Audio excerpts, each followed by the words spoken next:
ಈ ಕಾರ್ಯಕ್ರಮಕ್ಕೆ ಹೊಸ ಮೆರುಗನ್ನು ತಂದು ಕೊಟ್ಟಿರುವಂತ ಎಲ್ಲ ನನ್ನ ತಾಯಂದಿರೇ, ಸೋದರಿಯರೇ, ಮಾಧ್ಯಮದ ಎಲ್ಲ ಸ್ನೇಹಿತರೆ, ತಮಗೆಲ್ಲರಿಗೂ ನವರಾತ್ರಿ ಹಬ್ಬದ ಶುಭಾಶಯಗಳನ್ನು ತಿಳಿಸಿ, ಇವತ್ತು ಭಾರತ ದೇಶದ ಭವ್ಯವಾದ ಪರಂಪರೆಯಲ್ಲಿ, ಸನಾತನ ಹಿಂದೂ ಧರ್ಮದ ಒಂದು ಪರಂಪರೆಯಲ್ಲಿ ಸಾವಿರಾರು ವರ್ಷಗಳಿಂದ ಇವತ್ತು ನಿರಂತರವಾಗಿ ನಡೆದುಕೊಂಡು ಬಂದಿರುವಂತಹ ಜಾತ್ರೆ, ಕ್ಷೇತ್ರಗಳು, ಉತ್ಸವಗಳು, ಗುಡಿ ಗುಂಡಾರಗಳು, ಮಠ ಮಂದಿರಗಳಿಗೆ ಇವತ್ತು ಭಕ್ತಿಯಿಂದ ನಾವು ಸೇವೆಯನ್ನು ಸಲ್ಲಿಸಬೇಕು.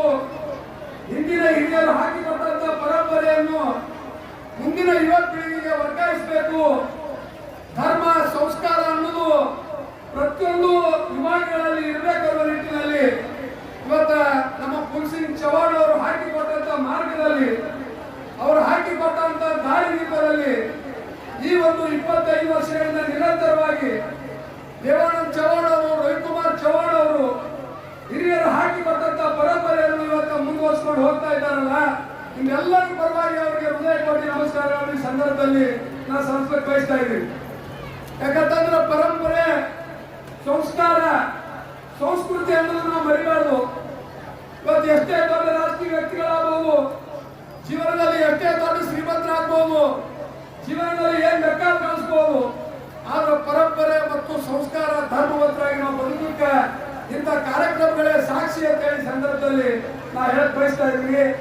ಇವತ್ತು 54 ವರ್ಷಗಳಿಂದ ನಿರಂತರವಾಗಿ ನಮ್ಮ ಹಿರಿಯರು, ನಮ್ಮ ತಂದೆ ಸಂಕ್ರಾಂತರಾದ ದಿವಂಗತ ಕುಲ್ಸಿಂಗ್ ಚವಾಣ್ ಅವರು ಬರೇ ಧಾರ್ಮಿಕ ಕಾರ್ಯಕ್ರಮಗಳಿಗೆ ಅಷ್ಟೇ ಸೀಮಿತವಾಗಿರಲಿಲ್ಲ. ಅವರು 50 ವರ್ಷಗಳ ಹಿಂದೆ ಇಲ್ಲಿ ಶಿಕ್ಷಣ ಸಂಸ್ಥೆಯನ್ನು ಪ್ರಾರಂಭ ಮಾಡಿ ಇಡೀ ರಾಜ್ಯದ ಮೂಲೆ ಮೂಲೆಗಳಲ್ಲಿ ತಮ್ಮ ಶಿಕ್ಷಣ ಸಂಸ್ಥೆಯನ್ನು ಪ್ರಾರಂಭ ಮಾಡಿ ಇವತ್ತು ಲಕ್ಷಾಂತರ ಗಟ್ಟಲೆ ಇವತ್ತು ವಿದ್ಯಾರ್ಥಿನಿಯರಿಗೆ ಅಕ್ಷರ ದಾಸೋಹ ಮಾಡಿದಂತ ಕೀರ್ತಿ ಯಾರಿಗೆ ಸಂತಿತ್ತಂದ್ರೆ ಅದು ಚವಾಣ್ ಕುಟುಂಬಕ್ಕೆ ಸಲ್ತು ಅಂತ ಹೇಳಿ ಸಂದರ್ಭದಲ್ಲಿ ನಾನು ಹೇಳಕ್ ಬಯಸ್ತಾ ಇದ್ದೀನಿ. ಇವತ್ತು ಧಾರ್ಮಿಕ ಕಾರ್ಯಕ್ರಮ ಆಗಿರ್ಬೋದು, ಸಾಮಾಜಿಕ ಕಾರ್ಯಕ್ರಮ ಆಗಿರ್ಬೋದು, ರಾಜಕೀಯ ಕ್ಷೇತ್ರ ಆಗಿರ್ಬೋದು, ಹಲವಾರು ವಿಭಾಗಗಳಲ್ಲಿ ತಮ್ಮದೇ ಆದ ಸೇವೆಯನ್ನು ಇವತ್ತು ನಿರಂತರವಾಗಿ ಮುಂದುವರಿಸಿಕೊಂಡು ಹೋಗೋದ್ರ ಜೊತೆಗೆ ಇವತ್ತು ಪ್ರತಿ ವರ್ಷದಂತೆ ಈ ವರ್ಷವೂ ಸಹಿತ ಈ ನಾಡದೇವಿ ಉತ್ಸವವನ್ನು ಇವತ್ತು 2,000 ಜನ ತಾಯಂದಿರು, ಸೋದರಿಯರ ಒಂದು ಕುಂಭಮೇಳದೊಂದಿಗೆ ರಾಜ್ಯದ ಮೂಲೆ ಮೂಲೆಗಳಿಂದ ಆಗಮಿಸಿರುವಂತ ಇವತ್ತು ಕಲಾ ತಂಡದೊಂದಿಗೆ ಒಂದು ಅದ್ದೂರಿಯಾದ ಮತ್ತು ಅಭಿಮಾನ ತರುವಂತ ಕಾರ್ಯಕ್ರಮವನ್ನು ಇವತ್ತು ಆಯೋಜನೆ ಮಾಡಿದ್ದಾರೆ.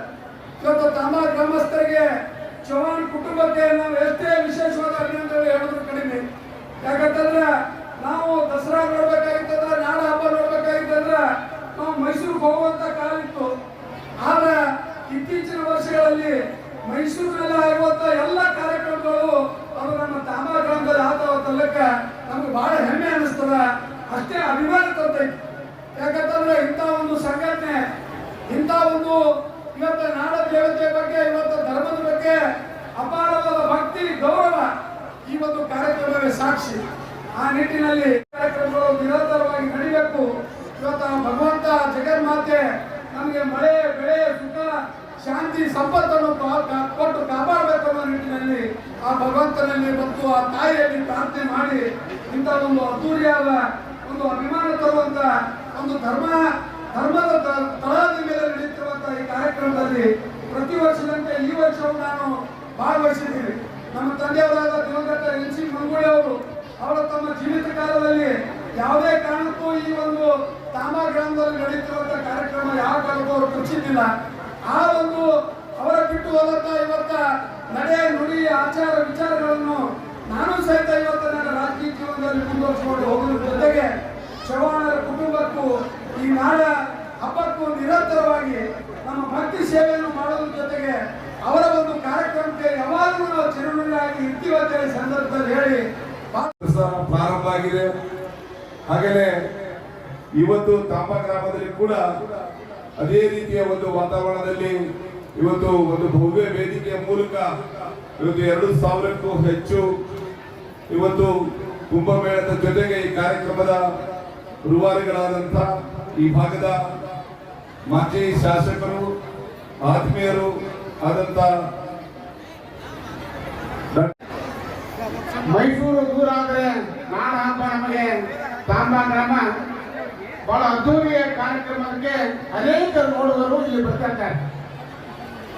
ಈ ನಾಡ ದೇವತೆ ವರ್ಷ ಎಲ್ಲ ವರ್ಷ ಕೇಳ್ತಿದ್ದ ನಾಡ ದೇವತೆಗೆ ಏನೇನೋ ಬೆಳ್ಕೊತೀವಿ ಅಂದ್ರೆ ಮಳೆ ಬೆಳೆ ಚೆನ್ನಾಗಿ ಕೊಳ್ಳೆ ಕೇಳ್ತೀವಿ. ಸಾರಿ ಮಳೆ ಚೆನ್ನಾಗಿ ಕೊಟ್ಟಿದ್ದಾರೆ. ಬೆಳೆಗಳು ಹಾಗೂ ನಮ್ಮ ರೈತರಿಗೆ ಬಂದಂತ ಕಷ್ಟಗಳು ನಿವಾರಣೆ ಆಗುತ್ತಾ ಆ ದೇವಿಯಲ್ಲಿ ಇವತ್ತು ಬೆಳ್ಕೊತಾ ಇದೆ. ಯಾಕಂದ್ರೆ ಇಲ್ಲಿ ಈ ಕಾರ್ಯಕ್ರಮ ಬಹಳ ದಿನಗಳಿಂದ ಸುಮಾರು ದಿನಗಳಿಂದ ಈ ಇಬ್ಬ ಅಣ್ಣ ತಮ್ಮಂದರು ಏನು ಲವಕುಶ ಅಂತ ಇದ್ದಾರಲ್ಲ, ದೇವಾನಂದ್ ಮತ್ತು ರವಿ ಅವರು ಇಬ್ಬರು ಬಹಳ ಅದ್ದೂರಿಯಿಂದ ಬಹಳ ಸಂಘಟನಾ ಪೂರ್ವಕವಾಗಿ ಈ ಕಾರ್ಯಕ್ರಮ ನಡೆಸಿಕೊಂಡು ಬರ್ತಾ ಇದ್ದಾರೆ. ಇದು ನಮ್ಮ ಸನಾತನ ಸಂಸ್ಕೃತಿಯ ಪ್ರತಿಬಿಂಬವಾಗಿ ಈ ಕಾರ್ಯಕ್ರಮ ನಡೀತಾ ಇದೆ. ಯಾಕಂದ್ರೆ ಇಂದಿನ ದಿನದಲ್ಲಿ ಧರ್ಮವನ್ನು ನಾವು ಮರೆತಾ ಇದ್ದೆವು. ಧರ್ಮದ ಹಾದಿಯನ್ನು ಹೋಗಬೇಕಾದ್ರೆ ಇಂಥ ನಾಡ ಹಬ್ಬದ ಉತ್ಸವಗಳು ನಮಗೆ ದಾರಿದೀಪವಾಗಬೇಕು, ನಂದಾದೀಪವಾಗಬೇಕೆಂಬ ಈ ಕಾರ್ಯಕ್ರಮ ನಾನು ನಿರ್ಣಯಿಸಿಕೊಳ್ತಾ ಇದ್ದೇನೆ. ಅದು ವಿಶೇಷವಾಗಿ ಈ ಕಾರ್ಯಕ್ರಮ ಆಯೋಜಿಸಿ ಅಂತ ನಮ್ಮ ಇಬ್ಬರು ಸೋದರರಿಗೆ ಮತ್ತೆ ನನ್ನ ವೈಯಕ್ತಿಕವಾಗಿ ಕೃತಜ್ಞತೆ ಸಲ್ಲಿಸಿ ಇಲ್ಲಿ ನಿರಂತರ ಎಲ್ಲ ಸೋದರಿಗೂ ಸೋದರ ಬಂಧುಗಳಿಗೂ ನನ್ನ ವಿನಂತಿಯ ಮಾತುಗಳಲ್ಲಿ ನೀವು ಧರ್ಮವಂತರಾಗಬೇಕು, ಧರ್ಮದ ಹಾದಿಯಲ್ಲಿ ತಾವೆಲ್ಲ ನಡೆಯಬೇಕು. ಆ ದೇವಿಯಲ್ಲಿ ನಾವೆಲ್ಲ ನಿಷ್ಠಾಪೂರ್ವಕವಾಗಿ ಬೇಡಿಕೊಂಡು ನಾನು ಮಾತನ್ನು ಮುಗಿಸ್ತೇನೆ. ದಕ್ಷಿಣ ಕರ್ನಾಟಕ ಹೋದ್ರೆ ಅಲ್ಲಿ ಮೈಸೂರು ರಾಜರು ಈ ದಸರಾ ದರ್ಬಾರವನ್ನು ನಡೆಸಿಕೊಡ್ತಾರೆ. ಮೈಸೂರು ರಾಜರಿಂದ ದಸರಾ ದರ್ಬಾರ್ ನಡೀತದೆ. ಆದ್ರೆ ಉತ್ತರ ಕರ್ನಾಟಕದ ರಾಜ ಮನಸ್ಸಿನ ವ್ಯಕ್ತಿಗಳಿಂದ ದಸರಾ ದರ್ಬಾರ್ ನಡೀತದ ಅಂದ್ರೆ ತಪ್ಪಾಗಲ್ಲ. ಅಲ್ಲಿ ರಾಜರೇ ನಿಂತು ಸ್ವತಃ ದಸರಾ ದರ್ಬಾರವನ್ನು ಆಚರಣೆ ಮಾಡ್ತಾರೆ. ಇಲ್ಲಿ ರಾಜನಂತ ಮನಸ್ಸಿರುವ ವ್ಯಕ್ತಿಗಳು ನಿಂತು ದಸರಾ ದರ್ಬಾರ್ ಆಚರಣೆಯನ್ನು ಮಾಡ್ತಾರೆ. ಇದು ಬಹಳ ಒಂದು ಅವಶ್ಯವಾದದ್ದು. ಸನಾತನ ಧರ್ಮದೊಳಗೆ ಎರಡು ಮಾರ್ಗಗಳು. ಒಂದನೇ ಮಾರ್ಗ ಜ್ಞಾನ ಮಾರ್ಗ, ಎರಡನೇದು ಭಕ್ತಿ ಮಾರ್ಗ. ಜ್ಞಾನ ಮಾರ್ಗ ಅಂತಂದ್ರೆ ಸನಾತನ ಧರ್ಮದೊಳಗೆ ಜ್ಞಾನ ಮಾರ್ಗ ಅಂದ್ರೆ ಏನು ಅಂದ್ರೆ ಮೊದಲ ಅದ್ರ ಬಗ್ಗೆ ತಿಳ್ಕೊಳ್ಳೋದು, ಆಮೇಲೆ ಭಕ್ತಿ ಮಾರ್ಗ. ಒಂದೇ ಮಾತು ಹೇಳ್ತಾರೆ, ಏನು ಅಂದ್ರೆ ನೋಡು, ನಾಡಿಗೆ ಬೆಂಕಿ ಬಿದ್ದಿದ್ದರ ಲಿಸ್ಟ್ ಚಾಲನೆಯನ್ನು ನೀಡಲಿಕ್ಕೆ ಸನ್ಮಾನ್ಯ ಶ್ರೀ ಎಸ್ ಭೀಮಾನಾಯಕ ಮಾಜಿ ರಾಜ್ಯಾಧ್ಯಕ್ಷರು ಕೆಎಂಎಫ್ ಹಾಗೂ ಜನಪ್ರಿಯ ಮಾಜಿ ಶಾಸಕರು ಹರೀಬ್ ಬೊಮ್ಮನಹಳ್ಳಿ ಅವರಿಗೂ ಕೂಡ ದೇವಿಯ ಮೂರ್ತಿ ಹತ್ತಿರದಲ್ಲಿ ತಮಗೆ ಭವ್ಯವಾಗಿರ್ತಕ್ಕಂಥ ಮೆರವಣಿಗೆ ಚಾಲನೆ ನೀಡಲಿಕ್ಕೆ ವಿನಂತಿಸಿಕೊಳ್ತಾ ಈ ಒಂದು ಕಾರ್ಯಕ್ರಮ, ಈ ಉತ್ಸವದ ಉದ್ಘಾಟನಾ ಸಮಾರಂಭಕ್ಕೆ ಆಗಮಿಸಿರ್ತಕ್ಕಂಥ ದಿವ್ಯ ಸಾನ್ನಿಧ್ಯ ವಹಿಸಿದ ಎಲ್ಲ ಪೂಜೆಗೆ ಭಕ್ತಿಯ ಪ್ರಣಾಮಗಳನ್ನು ಸಮರ್ಪಿಸಿ ವೇದಿಕೆಯಲ್ಲಿ ಉಪಸ್ಥಿತರಿರುವಂತಹ ಸೌಮ್ಯದಿಂದ ಕೂಡಿರತಕ್ಕಂಥ ಎಲ್ಲ ಗೌರವಾನ್ವಿತ ಉದ್ಘಾಟಕರಿಗೆ, ಅಧ್ಯಕ್ಷ